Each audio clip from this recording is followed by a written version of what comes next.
ठीक है। तो अभी मैंने क्या बोला, राउंडिंग ऑफ। आज का हेडिंग क्या है हमारा, तो आप बताइए। राउंडिंग ऑफ का बेसिक मतलब हुआ छटनी, मतलब कि इसको छाटना है, हटाना है। तो अब मैं सिंपल सी बात पूछूंगा कि अगर पहला रूल सिंपल बोलेगा 5 से बड़ा होगा तो उसके आगे वाले में जोड़ देंगे। अब 5 से बड़ा है, ये 9 5 से बड़ा है कि छोटा है, तो इससे आगे वाले में, तो हमारे पास क्या आंसर आ जाएगा। इसी तरह एक और एग्जांपल देख लीजिए, किसको हटा रहे हैं, तो बताइए इसके आगे वाले में कितना जोड़ देंगे। अच्छा,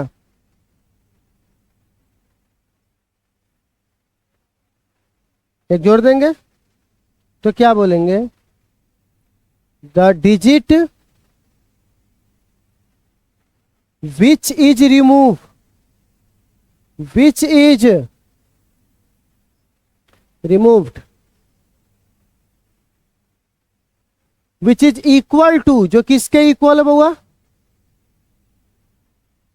विच इज इक्वल बोल रहे हैं, सॉरी 5 से बड़ा होना चाहिए ना।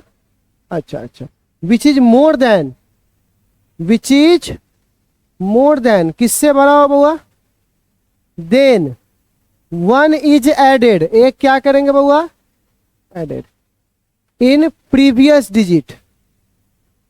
कौन से डिजिट में, उसके पहले वाले डिजिट में कितना जोड़ देंगे, कब, जब वह 1 से क्या हो, बड़ा हो। ठीक है, चलिए दूसरा रूल, और अगर 5 से छोटा हो तब एक घटा देंगे। इस दुनिया में तुम किसी को आगे नहीं बढ़ा सकते हो, तो एटलीस्ट उसको छोड़ दो, पीछे क्यों घटाना। इस दुनिया में जब तुम किसी को बढ़ा नहीं सकते हो तो घटाना ही मत, छोड़ दो उसको, जैसा है वैसा ही रहने दो। तो कहने का मतलब अगर ये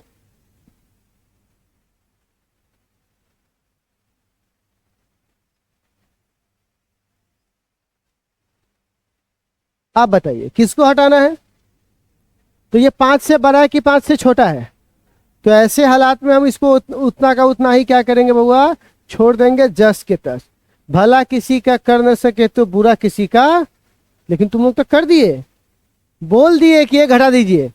अब ऐसा आपको बोलने की जरूरत, जैसा है वैसा ही छोड़ दीजिए। तो क्या बोलेंगे, the digit which removed which is less than, जो किससे छोटा हो बउआ, which is less than 5, then no change, क्या बोलेंगे बउआ, नो चेंज किस में, इन प्रीवियस डिजिट, उसके पहले वाले डिजिट में कोई परिवर्तन नहीं करेंगे। ठीक है, जो आपके सामने है। आप बताइए इसका 3 को हटा रहा है, बोलिए कितना होगा, क्योंकि इसमें कोई चेंज करने की जरूरत नहीं है। ठीक, अब आप कहिएगा 5 से बड़ा था तो आपने क्या किया, 5 से छोटा था तो, और अगर 5 ही होगा तब, तो इसके लिए कुछ रूल है। ठीक है, रुक जाइए। तीसरा, अगर कोई डिजिट 5 ही है तो ये चेक कीजिए कि उसके आगे वाला जो डिजिट है वो इवन है कि ऑड है। तो ये वाला क्या है बुआ, तो कोई चेंज, जस का तस छोड़ देंगे। ठीक, अगर आपका 5 से बड़ा है तो जोड़ देंगे, छोटा है तो छोड़ देंगे। आप 5 रहे तो ये देखेंगे कि उसके आगे वाला क्या है, इवन है कि गलत रहेगा सजा दे देंगे, सही रहेगा इनाम दे देंगे। आप बुझा ही नहीं रहा कि गलत है कि सही है, तो आप उसको छोड़ के उसके आसपास पूछेंगे ये कथी हो, सही है कि गलत है। क्यों, क्योंकि उससे पता नहीं चल पा रहा है क्या करे। बड़ा था जोड़ दिए, छोटा था, अब 5 पे कंफ्यूजन है तो अगल बगल का देखेंगे, तो अगल बगल कौन है बुआ, 2 इवन है तो छोड़ देंगे। अब बोलिए, जोड़ देंगे छोड़ देंगे। अब समझे, चलिए, तो यहाँ पे बोलेंगे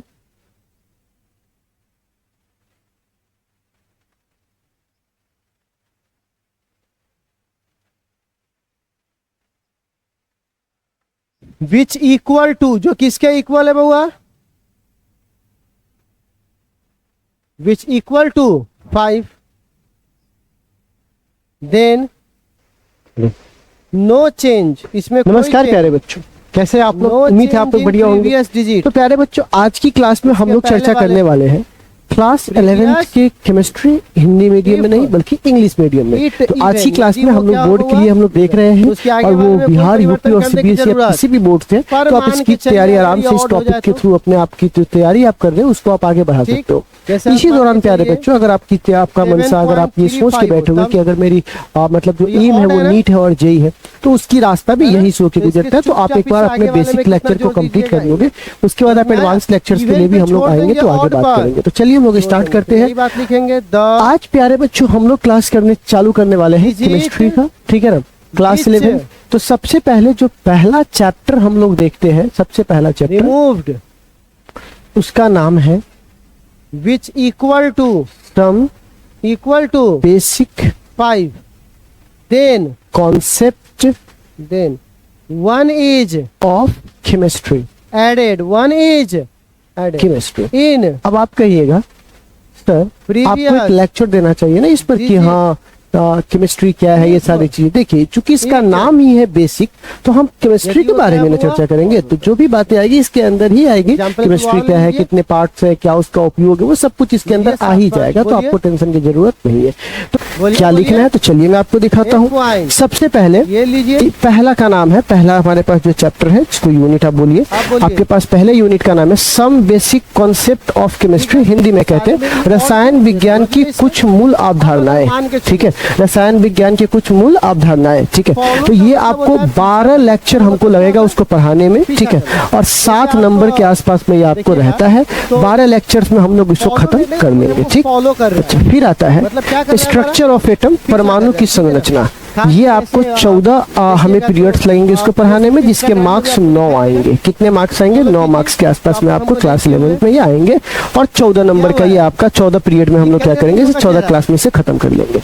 फिर है ठीक है, classification of element and periodicity in properties, मतलब तत्वों के वर्गीकरण एवं गुण धर्मों के में आवर्तित, मतलब कि आप पीरियोडिक टेबल के बारे में समझ जाओ कि जितने भी एलिमेंट्स उसको सजाया कैसे जाता है, ठीक है, कैसे सजाया गया है, क्या नाम है, वो सारी चीजें हम इसके अंदर पढ़ेंगे, जो कि 8 लेक्चर की कहानी होगी और 6 मार्क्स का ये आता है, ठीक है प्यारे बच्चों। इसी में chemical bonding and molecular structure, रासायनिक आबंधन एवं आणविक संरचना, ठीक है, कि जब कोई तत्व एक दूसरे से मिलकर बना हुआ है और कंपाउंड का निर्माण कर रहा है, तो भैया वो किस किस तरह से कर रहा है, कौन से बॉन्ड्स बना रहा है, आपस में क्यों जुड़े हुए, कब टूटेंगे, कितना एनर्जी चाहिए, कितना एनर्जी से वो बंधा हुआ है, ये सब कुछ अगर हमको चेक करना है, रासायनिक बंधन आणविक, इसका हमको ये हमको बता देगा कि संरचना किस तरह का है और कैसे हम लोग उसको क्या चेंज कर सकते हैं। ये सारा कुछ जब जान जाओगे तभी तो चेंज करोगे। तो ये आपको 14 क्लास में 7 नंबर अपने पास रखा हुआ है, ठीक है। फिर आता है हाँ केमिस्ट्री का डॉन, जिसका नाम है थर्मोडायनेमिक्स, ठीक है। तो ये थर्मोडायनेमिक्स प्यारे बच्चों 16 क्लास में आपको खत्म होगा, और 9 नंबर का है, ये डॉन है, ठीक है ना, 9 नंबर का है। लेकिन उसके बाद इक्विलिब्रियम, साम्य अवस्था, तो साम्य अवस्था भी आपको पकड़ के चलिए 14 क्लास में हो जाएगा, और 7 नंबर का ये है, ठीक। फिर आता है कि रेडॉक्स रिएक्शन, जिसको बोलते हैं अपेचुअल अभिक्रियाएं, ठीक है। तो जोड़ दोगे, ये जो अभिक्रिया है इसमें हम लोग इलेक्ट्रॉन को लेन देन ये सब सीखेंगे, ठीक है ना। तो बउआ यहाँ पर 6 क्लास में हो जाएगा, और 4 मार्क्स का ये अपने साथ रखा हुआ है। फिर हम लोग ऑर्गेनिक केमिस्ट्री की तरफ बढ़ जाएंगे, जिसमें हम आपको सिखाएंगे नोमेनक्लेचर, बॉन्ड नोमेनक्लेचर, कार्बन कैसे कैसे कितने बॉन्ड्स बना सकते हैं, कैसे कैसे बना सकते हैं।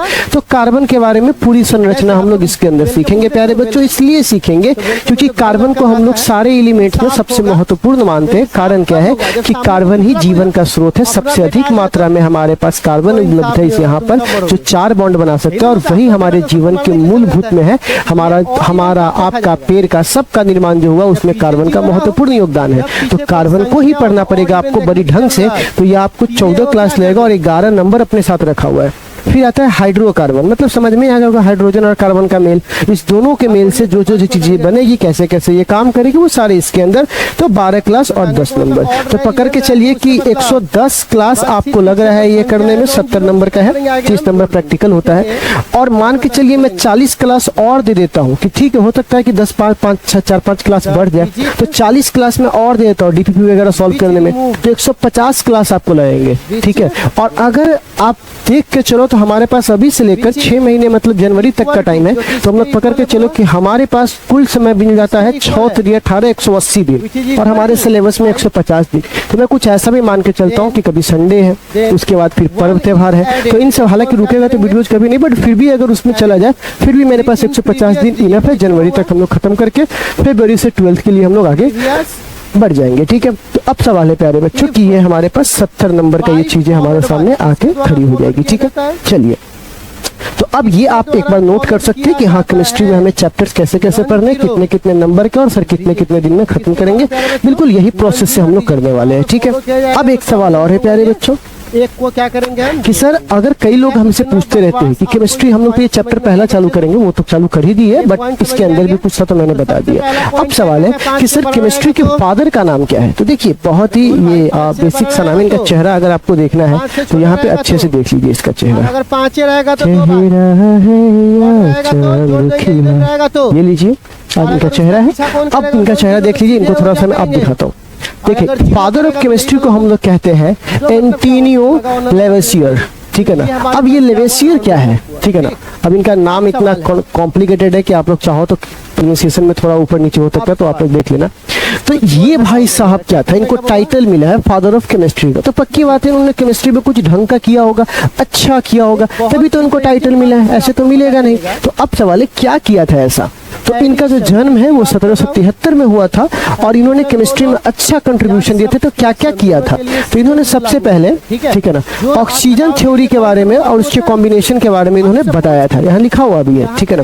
इन्होंने ऑक्सीजन थ्योरी को आगे बढ़ाया था, ऑक्सीजन थ्योरी के बारे में कई बातों को इन्होंने अपने सामने यहाँ पे रखा था, ठीक है। तो ये हम ऑक्सीजन थ्योरी के बारे में। फिर कहता है कि इन्होंने सबसे पहले वाटर को बताया था कि ये एलिमेंट नहीं है बल्कि कंपाउंड है। पहले के लोगों को क्या लगता था कि वाटर एक एलिमेंट है, मतलब पूरा कंपोजिशन एक ही है। बाद में मालूम चला कि नहीं भाई, वाटर एक नहीं है, वाटर बल्कि खुद दो चीजों से मिलकर बना है, H2O। तो देख रहे हो, H अलग O अलग, दो डिफरेंट, दो अलग अलग प्रकार के जब एलिमेंट्स आपस में एक होते हैं तो उसको हम लोग कंपाउंड कहते हैं। डिफरेंट डिफरेंट प्रकार के सेम सेम होंगे तो वो नहीं होंगे, ठीक है, तो इसको कंपाउंड बोलते हैं। तो पक्की बात है कि यहाँ पे उन्होंने ये चीजें खोज के दी उस समय। देखिए, अभी आपके लिए बहुत इजी लग रहा है क्योंकि पढ़ाई करने के बाद, लेकिन शुरुआत में कोई भी चीज मुश्किल होता है। जैसे आप अभी अपने लक्ष्य को पार करके अगर आप अपने बोर्ड एग्जाम में, जो भी बोर्ड में हो, बिहार हो, यूपी हो, सीबीएसई हो, किसी भी बोर्ड में, अगर आपको सीबीएसई हिंदी नहीं चलता है, बट फिर भी अगर आप किसी भी बोर्ड में हो और अगर आप 99 का सपना देखे हुए, तो अभी आपके लिए बहुत बड़ी बात होगी। बट अगर आप सच में टॉप कर गए, आपको 95 प्लस मार्क्स आ गए, तो लगेगा इजी तो था यार, ऐसे करके लाया जा सकता है। तो सिमिलरली शुरुआत में इसके लिए भी कट्स था, ठीक।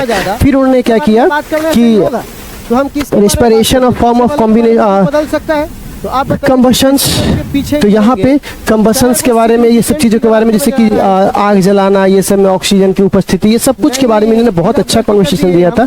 और सबसे important law of conservation of mass, इसने बताया था कि law of conservation of mass मतलब रिएक्शन से पहले जितना वो मास होगा, रिएक्शन के बाद भी मास उतना ही होगा, और अगर मास नहीं है तो वो एनर्जी में कन्वर्ट हुआ होगा। ये तो बाद में पता चला, आइंस्टीन हमने बताया, but law of conservation of mass इन्होंने यही दे दिया कि जितना मास शुरुआत में होगा उतने मास अंतिम में होगा। इसी हम लोग रिएक्शन बैलेंस करते हैं, ठीक है। तो ये आपको इसी चैप्टर में पढ़ना है। फिर इसने डिस्कवर किया था डायमंड की डायमंड में कार्बन है, ठीक है ना, सल्फर इज एन एलिमेंट है ना, ये सब सारी चीजों के बारे में उन्होंने पता कर दिया था। उसके बाद इनका बहुत अच्छा योगदान है, और इन्होंने एडॉप्शन किया था मैट्रिक सिस्टम को, कि हाँ मतलब कि अगर मुझे जोड़ घटाव करना है केमिस्ट्री में तो कैसे हम उसका कौन से सिस्टम का इस्तेमाल करेंगे, क्योंकि केमिस्ट्री बहुत सिंपल नहीं है, उसके अंदर मास नहीं, एलिमेंट्स होते हैं, नंबर होते हैं, फिर भी उसके अंदर उन्होंने मैट्रिक सिस्टम, जो मतलब मापने तोलने की जो सिस्टम है, उसको अपने अंदर क्या किया था, रख लिया था, ठीक है। इन्होंने सबसे पहला केमिकल नोमेनक्लेचर के बारे में बताया था। नोमेनक्लेचर का मतलब नाम रखना। आप सपोज कीजिए एक मोहल्ला में बहुत सारे आदमी हो, और अगर किसी का नाम ना हो तो आप कैसे बुलाओगे उसके, इधर आए, इधर अभी कौन आया था भूल गया, बट नाम होने से सुविधा होता है ना, कि वो रामचरण का घर है, वो उसका घर है, वो उसका घर है। तो नाम रखने की एक प्रवृत्ति होती है, रैंडम नाम नहीं रख सकते आप, क्योंकि इसी के नाम से उसको मिला के वो बनेगा, उसको मिला के वो बनेगा। मैंने तो केमिस्ट्री में बोला ही कि आप उसके मूल संरचना में परिवर्तन ला सकते हो। तो जब आप उनके संरचना में परिवर्तन लाओगे तो आपका ये भी काम है कि संरचना का पहले नाम दे दो ताकि आप भुलाओ नहीं, कंफ्यूज ना हो। इसी के लिए उन्होंने ढंग से नोमेनक्लेचर वगैरह इसे नाम दिया था और यहीं से आपको नोमेनक्लेचर भी पढ़ना है ऑर्गेनिक केमिस्ट्री में। अब सवाल है, इसी सब योगदान के कारण इनका नाम पड़ गया फादर ऑफ केमिस्ट्री। तो उस समय के लिए उन्होंने बहुत अच्छा और बहुत कंट्रीब्यूट किया था केमिस्ट्री में, इसलिए इनका नाम पड़ गया फादर ऑफ केमिस्ट्री। तो आप देख सकते हो।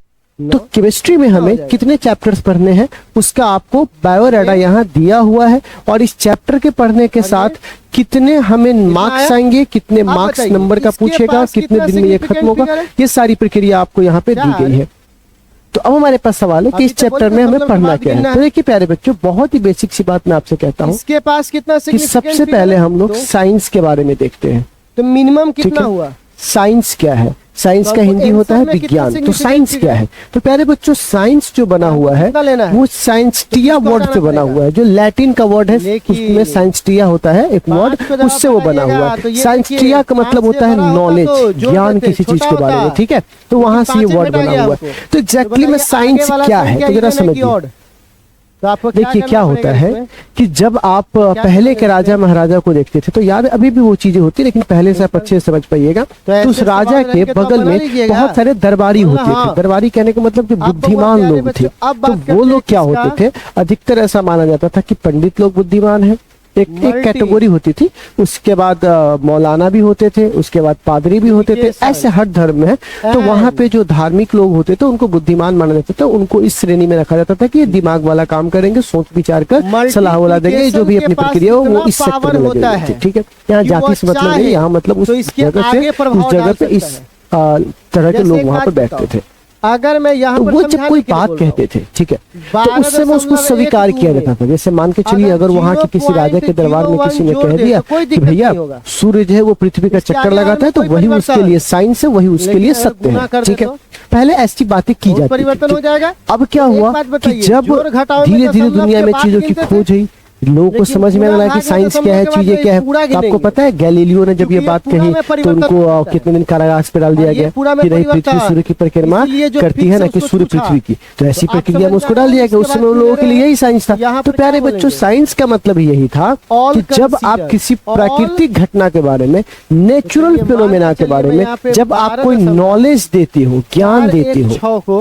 बट वो ज्ञान कहाँ से आना चाहिए? तो वो ज्ञान आना चाहिए जो आपने एक्सपेरिमेंट किया, उस एक्सपेरिमेंट से जो बातें निकल कर आई उससे आना चाहिए। दूसरी बात है, जो बात ऑब्जर्वेशन से निकल कर आता है कि हाँ मैं ये हजारों सालों से मैं ऐसा देखता आ रहा हूँ कि ऐसा हो रहा है, तो उसको साइंस बना दिया गया कि हाँ इसमें ये होगा तो ऐसा होगा। ठीक है, जैसे कि मान के चलिए, आप सपोज कीजिए कि पृथ्वी सूर्य की परिक्रमा हजारों सालों से लगा रही है, तो इस समय यहाँ है, इस समय यहाँ होगी, और अगले 100 साल के बाद ये धरती यहाँ होगी। तो कैलेंडर निकाल कर रख देता है। तो वहाँ पे क्या काम करता है? ऑब्जर्वेशन काम कर रहा है, एक्सपेरिमेंट तो हो नहीं रहा वहाँ पे। तो कहने का मतलब साइंस क्या है? यह है किसके बारे में नॉलेज है। ठीक है ना, तो ये है नेचुरल फिनोमिना। चाहिए कौन से फिनोमेना में चाहिए, कितना में चाहिए? नेचुरल। तो एक बात बताइए, तो फिनोमेना के बारे में है जो कि आता है। कहाँ से आता है प्यारे बच्चों? एक्सपेरिमेंट से आता है, जो प्रयोग आपने किया है। तो सीधे आगे वाले और जोड़ देंगे। और कहाँ से आता है? तो और आता है ऑब्जर्वेशन से, अप्रोक्स में जो आपने देख कर सुनकर पता किया है, एब्जॉर्ब किया है। ठीक है, तो सबसे पहली बात ये नॉलेज है। किसके बारे में नॉलेज है? नेचुरल फिनोमेना के बारे में। और उसके बाद ये एक्सपेरिमेंट से आता है वो नॉलेज। और कहाँ से आता है? ऑब्जर्वेशन से। इसी को हम लोग क्या बोलते हैं? साइंस। ऐसा नहीं किसी भी चीज के बारे में, वो होना चाहिए प्राकृतिक घटनाओं के बारे में। ठीक है प्यारे बच्चों, अब सवाल आता है कि साइंस के कितने प्रकार हैं। तो यहाँ पे हम लोग बात करने वाले हैं साइंस के प्रकार के, टाइप्स के। ठीक है, तो यहाँ पर अगर आप देखिएगा तो साइंस के सबसे पहला को हम लोग बोलते हैं फिजिकल साइंस। सीधे चलते हैं, क्या बोलते हैं प्यारे बच्चों?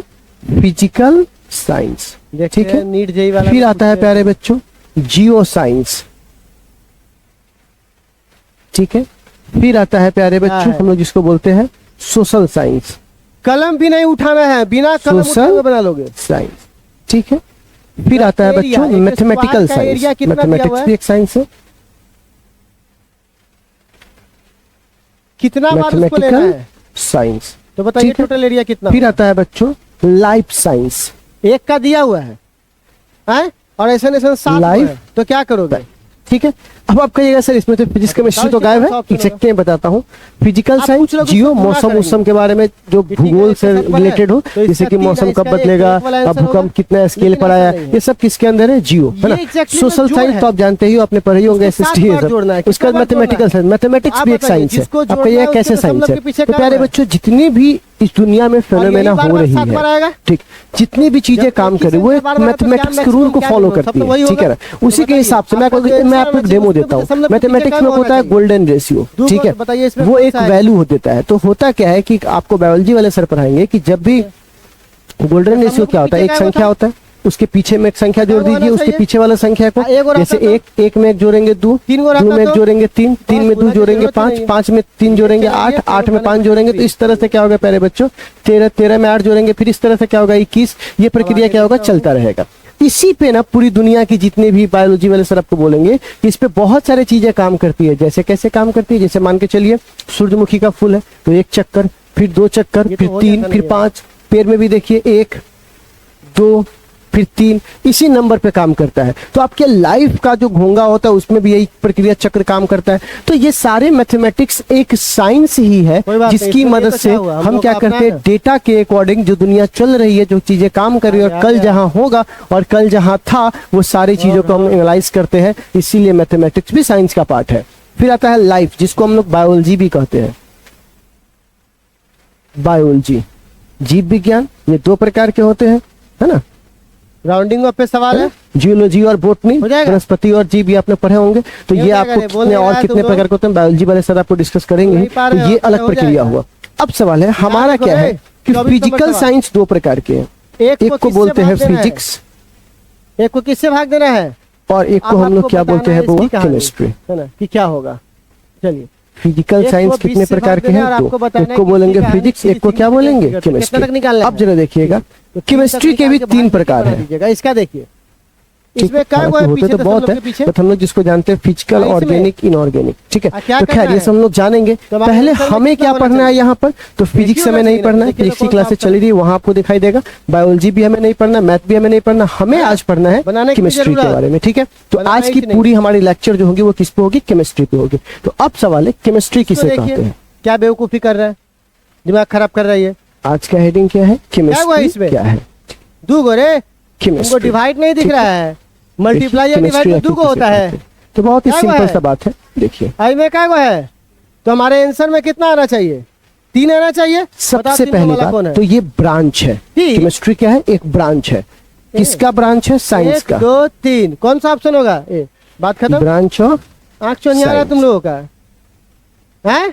किसका आ ब्रांच गया? है, साइंस तो का। एक बार कौन से इसमें हम लोग क्या करते देखने की हैं, जरूरत है? स्टडी करते हैं। नहीं, तो इट इज प्यारे द बच्चों, ब्रांच आप ऑफ इस सवाल को साइंस सीख इन चुके विच हैं। वी स्टडी अब अबाउट। आप लोगों का परम किसके कर्तव्य बारे है, में प्यारे स्टडी बच्चों, करते हैं, तो सबसे पहली बात आप लोग मैटर के कल बारे में।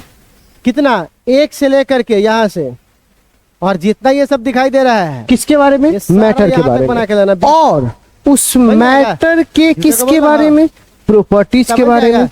तो चलिए इसको बना लीजिएगा, फिर अगली मुलाकात कब होगी? प्रॉपर्टीज के कल। बारे में कि कौन कौन सा वो मतलब मैटर अगले गुण को क्लास रखा हुआ है, अब आप कहिएगा उसके इसको लिखना भी है, साथ तो लिखो। उसके कंपोजिशन के बारे में।